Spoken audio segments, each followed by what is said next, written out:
In the officiating world, professionalism matters. People often judge us as effective or ineffective because of issues related to professional skills, and these skills can be grown and developed. This video will focus on practical ways to grow the skills, judgment, and behavior expected from those who are trained to officiate effectively. Officiating skills related to professionalism support the success of our best officials. These skills can be developed, and I'm excited to introduce someone who's going to provide ways we can exhibit professionalism in our next assignment. Michael Vandervelde is the Academic Programs Director and head baseball coach at Northlake Christian School. He's also a Big 12 football referee, a former multi-sport high school official, and a longtime friend of the LHSOA. Welcome, everybody, to the 2022-2023 Officiating Development Training session.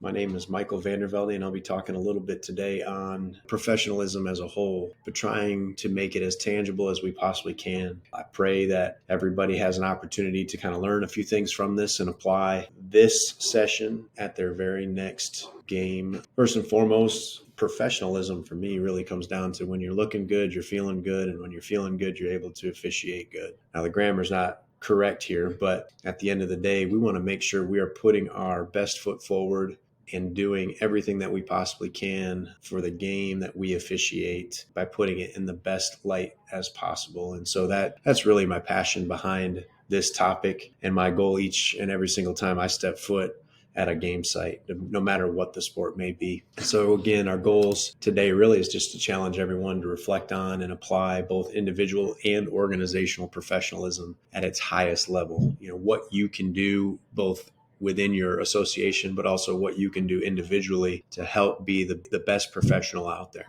And again, this is just to further develop and use professionalism at your very next assignment. So how do we do that? It really comes down to this definition for me. It's the skill, right?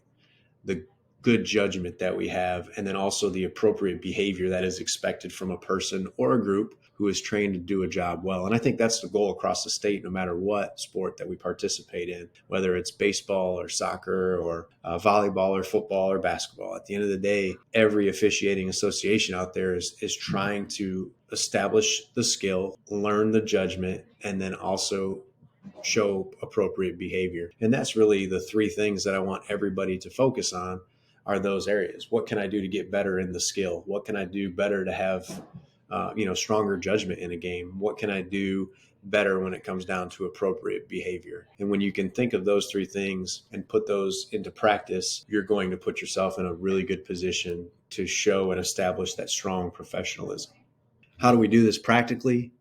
I think ideally is just setting goals, right? Setting goals with things that we can do and we can control. How much film do I watch? How much do I spend in the rules and study rules? Those are some things that really allow us to have the confidence on the field to be, or the court, to be the best official we can be. So spend time, whether it's 5 minutes or 10 minutes or 15 minutes. The more time you spend on those things, the better off you will be and the more professional you'll end up being. Second thing there is really just build relationships. Establish strong relationships within your associations and the members that are there. That's what it's all about. When you have that trust and that rapport with that person that you are officiating with, it allows games to go much smoother. You enjoy being there. You enjoy spending time together. You get to enjoy the opportunity to call a game that you love. And so that's really a huge part of professionalism and the improvement there. The third thing really is growth mindset, right? Are you an optimistic or a pessimistic person? The more optimistic we are, the more positive we are, the growth mindset that we have will allow us to become more professional and to show that professionalism. And then lastly, which is probably the easiest of all four, is just remembering your appearance. How are you dressing? How do you look on the field or on the court?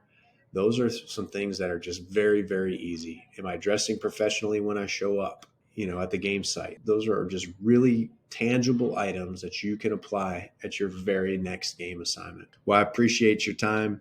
Best of luck down the road. Continue to develop, continue to get better.